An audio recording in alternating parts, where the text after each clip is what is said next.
নন্দীগ্রামে মুসলমান বেশি ছিল, মার্জিন কম হয়েছে। ৬৬,০০০ মুসলমান ছিল, ওই জন্য মার্জিন কম হয়েছে। এখানে ৩৫,০০০ মুসলমান ছিল, তাই মার্জিন বেশি হয়েছে। মুসলমান ভোট দেয়নি, মুসলমান তার আসল লোককে হিজাব পরা মমতাকে ভোট দিল। গণতন্ত্র নাকি গাণিতিক কারচুপি? 12 বছর ধরে ঘৃণা, লাঞ্ছনা আর মব লিঞ্চিং সহ্য করার পর পশ্চিমবঙ্গের মুসলমানরা কি সত্যি এমন কোনো ভুল করতে পারে যাতে বিজেপির সিংহাসন আরো শক্ত হয়? 91 লক্ষ ভোটারের নাম গায়েব, আর যেখানে মুসলমান জনসংখ্যা 66%, সেখানে তৃণমূল সাফ আর বিজেপি জিরো থেকে একেবারে হিরো। মাঠের সাংবাদিকরা যা দেখলেন, ইভিএম কি তার উল্টো গান গাইল? সাম্প্রদায়িক বিষ নাকি সুপরিকল্পিত ভোট চুরি? কোন ফর্মুলায় বদলে গেল বাংলার রাজনৈতিক মানচিত্র? আজ ব্যবচ্ছেদ হবে সেই ভয়ঙ্কর পরিসংখ্যানের, যা শুনলে আপনার গণতান্ত্রিক বিশ্বাসের ভিত নড়ে যাবে। নমস্কার, আমি মধুরিমা ভৌমিকার দৈনিক সংবাদ অনলাইনে আপনারা দেখছেন। সত্যি আসলে বেদনাদায়ক। সব রকমের হিসেব নিকেশ, অনুমান ছাপিয়ে 2/3 বেশি বিধানসভা আসন দখল করে গোটা দেশকে চমকে দিয়েছে বিজেপি। বাংলায় রচিত হয়েছে নতুন ইতিহাস। এমন ঐতিহাসিক জয়ের পরেও মুখে বিভাজনের বিষ। পরপর দুবার ক্ষমতাসীন মুখ্যমন্ত্রীকে নির্বাচনে হারিয়েছেন শুভেন্দু অধিকারী। ভারতে এমন নজির আর আছে কিনা আমরা তথ্য ঘেঁটে পাইনি, অথচ তার মুখে ভোটের পরেও বিভাজনের বিষ স্পষ্ট। 2.5 লক্ষ কেন্দ্রীয় বাহিনীর উপস্থিতি সত্ত্বেও রাজ্যে ভোট পরবর্তী হিংসা শুরু হয়ে গিয়েছে। একাধিক মানুষের প্রাণ গেছে। তারপরেও শুভেন্দু নিজের প্রতিক্রিয়ায় বলছেন, বিজেপি সুশৃঙ্খল দল। হিন্দু এবং আদিবাসীরা বিজেপি করেন, যারা অশান্তি করেন তারা মাদ্রাসায় পড়াশুনো করেন। ভবানীপুরে জয়ের পর মিডিয়ার ক্যামেরার সামনে দাঁড়িয়ে রাগঢাক না করেই তিনি দিলেন ধন্যবাদ শুধু হিন্দু, জৈন, শিখ আর বৌদ্ধদের। কেন? কারণ মুসলমানরা নাকি তাকে ভোট দেয়নি। তার মানে সাম্প্রদায়িক তাসটা শুধু ভোটের প্রচারেই সীমাবদ্ধ ছিল না। ভোটের আগে তাদের হুঙ্কার ছিল, আমাদের মুসলমানদের ভোট চাই না। আর ভোটের পর বয়ান, সবার জন্য কৃতজ্ঞতা কিন্তু মুসলমানদের জন্য নয়। তবে এই বিভেদগামী মানসিকতা কোনো বিচ্ছিন্ন ঘটনা নয়। গত 12 বছরের রেকর্ডটা একটু ঠান্ডা মাথায় দেখুন। বিশেষজ্ঞ হওয়ার প্রয়োজন নেই।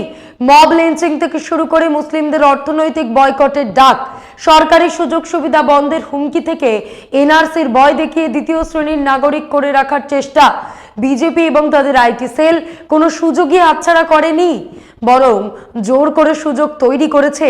কিন্তু আজকের প্রশ্নটা অন্য জায়গায়। এত অপমান, এত কোণঠাসা করার চেষ্টার পরেও এদেশের মুসলমানরা কি রাজনৈতিকভাবে সঠিক পদক্ষেপ নিচ্ছে, নাকি তারা অজান্তেই এমন কিছু করছে যাতে দিনের শেষে বিজেপিরই সুবিধা হচ্ছে? পশ্চিমবঙ্গের পরিসংখ্যানে কি মুসলমান ভোট মেরুকরণকে আরো উস্কে দিচ্ছে? আমরা আজ সেটা নিয়েই ব্যবচ্ছেদ করব। এবং সংকল্পপত্র ঘোষণার দিন আমাদের নেতা অমিত শাহজি বলেছেন, যত অত্যাচার হয়েছে কমিশন বসবে, সব কেস রিওপেন হবে, আমরা আইনি পথে গুন্ডাদের, ধর্ষকদের, চোরেদের ব্যবস্থা নেব। তার জন্য বিএনএস सरकार बंगाल का जनादेश है, तो क्या ये बंगाल का जनादेश आप नहीं मान रहे हैं? नहीं, अगर जनादेश है तो भाई आपने देखा ना, काउंटिंग सेंटर से तृणमूल के लोगों को भगाया गया मार के। वो सारे सीसीटीवी फुटेजेस रिलीज करे। भाई इलेक्शन कमीशन कुछ भी करता है तो आप लोगों को मीडिया में दे देता है रिएक्शन व्हाट्सएप ग्रुप में, तो सीसीटीवी फुटेजेस रिलीज कर दे कि काउंटिंग सेंटर में नहीं हुआ है, हम मान लेंगे जनादेश है। मेरा चैलेंज है, सीसीटीवी फुटेज काउंटिंग सेंटर का मैं 100 ऐसे देता हूं आपको एसी, इलेक्शन कमीशन 10 रिलीज कर दे। काउंटिंग सेंटर का पूरा दिन का सीसीटीवी फुटेज, खास करके 12 बजे के बाद से 6 बजे तक का 6 घंटा का रिलीज कर दे। मैं आपको कंप्लेंट का कॉपी देता हूं जहां पे 17C में जो ईवीएम रिकॉर्ड हुआ था और जो काउंटिंग टेबल में जो ईवीएम आया है, दोनों गलत अलग मशीन है, सीरियल नंबर मैच ही नहीं कर रहे। প্রাথমিক হিসেব বলছে সংখ্যালঘু ভোট 50%-এর বেশি। এমন আসনে গত বিধানসভা ভোটের তুলনায় এবার তৃণমূলের ভোট কমেছে 16%-এর বেশি। অন্যদিকে এমন আসনে বাম এবং কংগ্রেসের ভোট বেড়েছে 7%-এর বেশি। গল্পটা এখানেই শেষ নয়, এমনকি বিজেপির ভোট বেড়েছে 4%-এর বেশি। আবার যেখানে মুসলিম ভোটের খুব বেশি, এমন 10টি আসনে গতবারের চেয়ে তৃণমূলের ভোট কমেছে 17%। বাম কংগ্রেসের বেড়েছে প্রায় 10%, এমনকি বিজেপির বেড়েছে 2.5%। এটা কি নিছকই রাজনৈতিক ভুল, নাকি এর পেছনে নির্বাচন কমিশনের কোনো সূক্ষ্ম কারসাজি আছে, সেটা তর্কের বিষয়। আমরা সেখানে ঢুকছি না, বরং চমকে দেওয়ার মতন তথ্যগুলো আপনাকে দেখাবো। কংগ্রেসের সেই প্রার্থীর কথা বলবো যাকে লড়তে হয়েছে কোচ সিস্টেমের বিরুদ্ধে। ভাবুন একবার, ভোটার তালিকা থেকে নাম কেটে দেওয়া হয়েছিল তার। নির্বাচন কমিশনের গাফিলতি বা কারসাজিতে আজ তারও বাতিলের খাতায় পড়ে থাকার কথা ছিল। সুপ্রিম কোর্টে দৌড়াদৌড়ি করে শেষ মুহূর্তে নাম জুড়লেন এবং আজ তিনি পশ্চিমবঙ্গের মাত্র 2 কংগ্রেস বিধায়কের একজন। নাম তার মোতাব শেখ। মালদার ফরাক্কা থেকে 8,000-এর বেশি ভোটে তিনি জিতে গেছেন।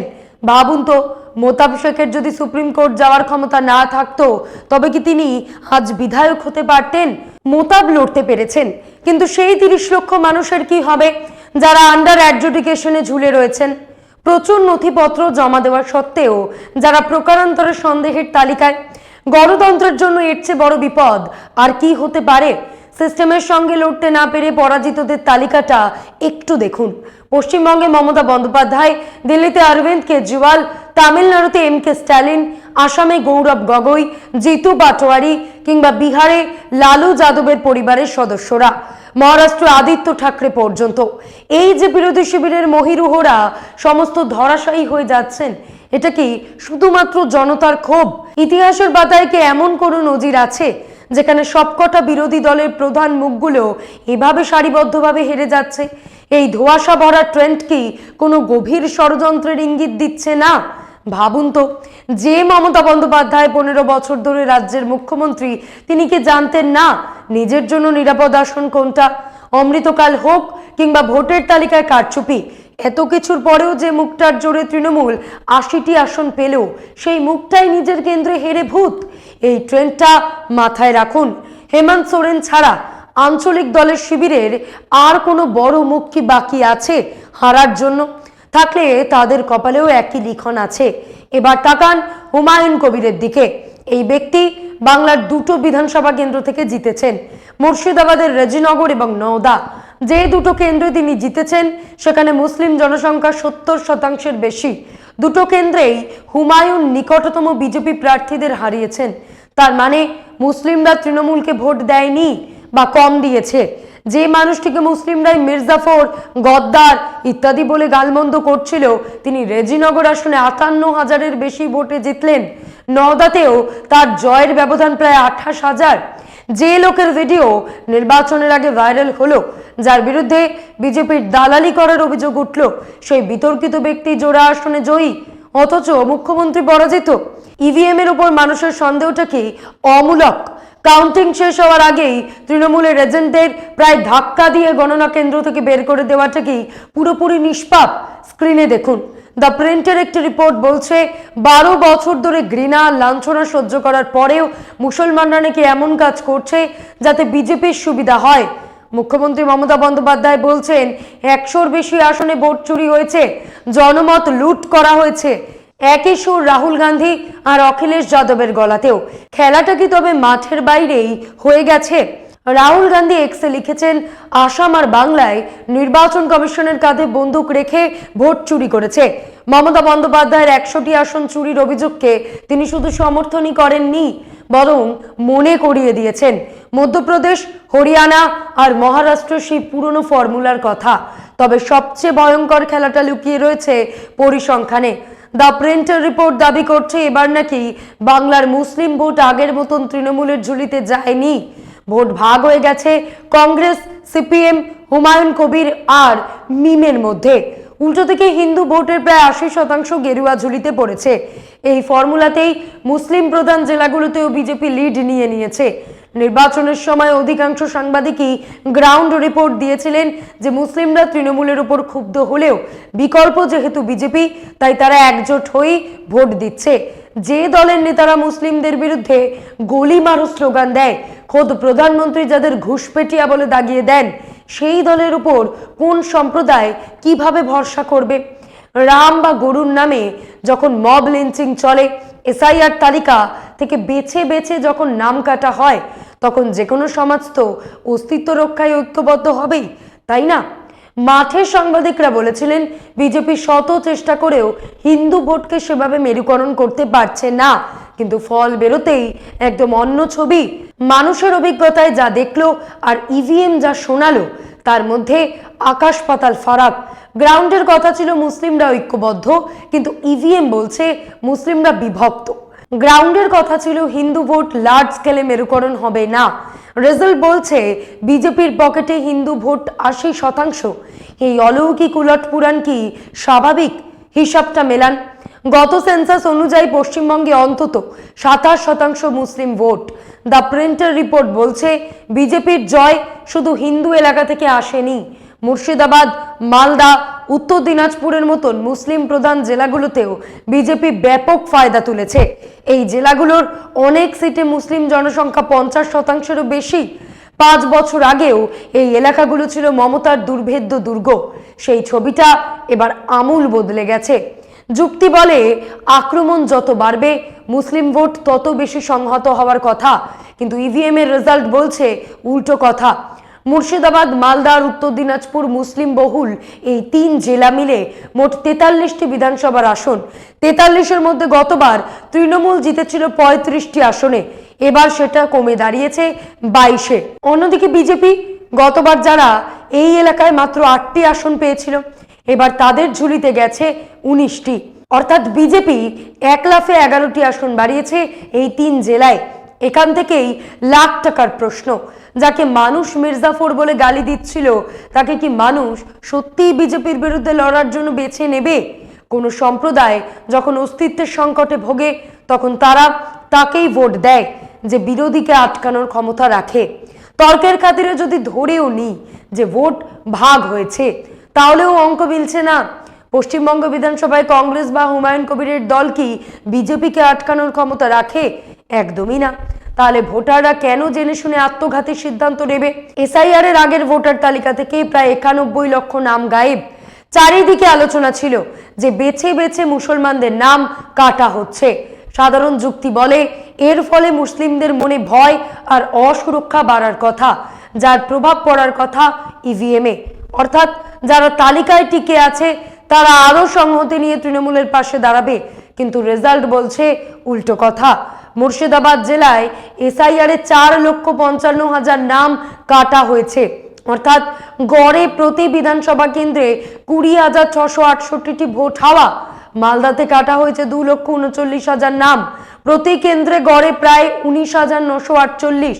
আর উত্তর দিনাজপুরে সেখানে সংখ্যাটা আরো ভয়াবহ, 17,76,000-এর বেশি নাম ছাঁটাই করা হয়েছে। প্রশ্ন হলো এই বিশাল সংখ্যক নাম ফায়দা শুধু বিজেপির পকেটে কেন গেল? মুর্শিদাবাদ তো তৃণমূলের শক্ত ঘাঁটি। 2011-র সেন্সাস বলছে যেখানে মুসলিম জনসংখ্যা 66.3%, গতবার তৃণমূল সেখানে 20টি আসনে জিতেছিল, এবার তা নেমে এলো মাত্র 9। অন্যদিকে বিজেপি যারা গতবার মাত্র 2টো আসন পেয়েছিল, তারাও এবার 9টা আসন দখল করে নিল। হিসেবটা মেলাতে পারছেন?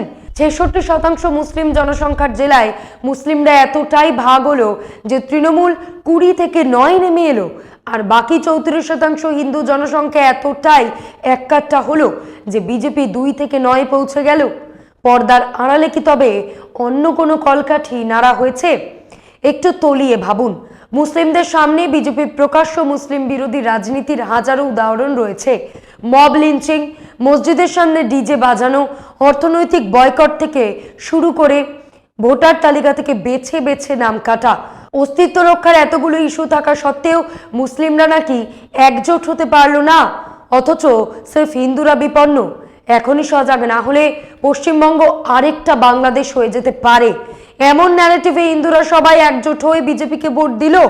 মুর্শিদাবাদের খড়গ্রাম সিটের দিকে তাকান, বিজেপি 70,000 ভোট পেয়ে জিতল, তৃণমূল পেল 68,000। এখানেও সেই ভোট কাটার একই প্যাটার্ন, কিন্তু আসল টুইস্টটা রয়েছে মুর্শিদাবাদের কান্দি আসনে, যেখানে 76% হিন্দু জনসংখ্যা। যদি হিন্দুরা সত্যিই একজোটে হয়ে বিজেপিকে ভোট দিত, তবে বিজেপি সেখানে মাত্র 73,000 ভোট পেল কেন? অন্যদিকে মাত্র 24% মুসলিম জনসংখ্যা হয়েও সেখানে তৃণমূল পেল 63,000, কংগ্রেস 31,000 আর মিম পেল 22,000 ভোট।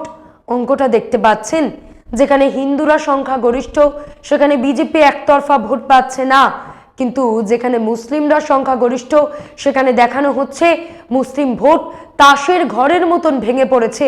এই পরিসংখ্যান কি সত্যি বাস্তব নাকি কোনো সাজানো চিত্রনাট্য? অঙ্কের ধাঁধাটা ভালো করে বুঝুন। যেখানে মুসলিম জনসংখ্যা ৬৬% বেশি সেখানে বিজেপি ৭৭,০০০ ভোট পেয়ে জিতে যাচ্ছে, কিন্তু যেখানে ৭৬% হিন্দু জনসংখ্যা যেমন কান্দি আসন সেখানে বিজেপি পাচ্ছে মাত্র ৭৩,০০০ ভোট। তার মানে কি এক বিধানসভায় হিন্দুরা চরম এক কাট্টা আর ঠিক পাশের আসনেই তারা কি তবে বিভক্ত? যদি তাই না হয় তবে অন্য দলগুলো কান্দিতে এত ভোট পেল কোত্থেকে? কান্দিতে বলা হচ্ছে মিম ২৩,০০০ মুসলিম ভোট কেটে নিয়েছে।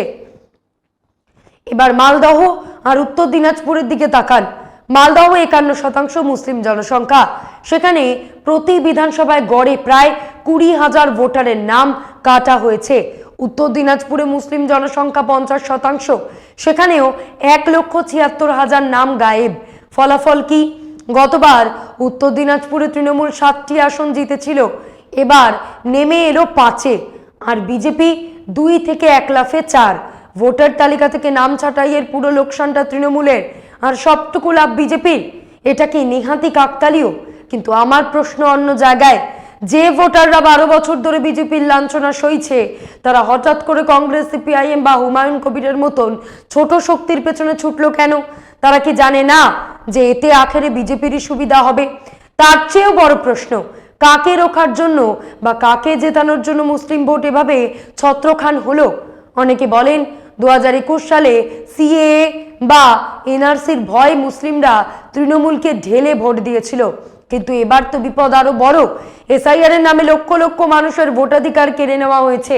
যে ভয় থেকে গতবার মানুষ বিজেপিকে রুখে দিয়েছিল, সেই একই ভয়ের আবহে এবার কেন তারা বিজেপির তথাকথিত এজেন্টদের পেছনে ছুটলো? ১২ বছর ধরে যে সংখ্যালঘু সমাজ ঘৃণা আর লাঞ্ছনা সহ্য করলো, তারা কি সত্যি এমনভাবে ভোট দেবে যাতে সেই সাম্প্রদায়িক শক্তি আবার বিপুল সংখ্যাগরিষ্ঠতা নিয়ে ক্ষমতায় ফেরে? বাংলার মাটি থেকে মেরুকরণের বিষ এতটাই ছড়িয়ে গেছে যে হিন্দুরা এক কাট্টা হতে পারলো, কিন্তু অস্তিত্বের সংকটে থাকা মুসলমানরা পারলো না। নাকি পুরো অঙ্কটা অন্য কোথাও কষা হয়েছে? পশ্চিমবঙ্গের এই অদ্ভুত ফলাফল কি স্বাভাবিক বিবর্তন নাকি গণতন্ত্রের কফিনে শেষ পেরেক? তথ্য আপনাদের সামনে, পরিসংখ্যান আপনাদের সামনে, বিচার করার দায়িত্ব আপনাদের। আজ এই পর্যন্তই। এমন আরো বিষয় জানতে অবশ্যই সাবস্ক্রাইব করুন, লাইক, কমেন্টে শেয়ার করুন। দেখতে থাকুন দৈনিক সংবাদ, শুধু না আমি যথেষ্ট।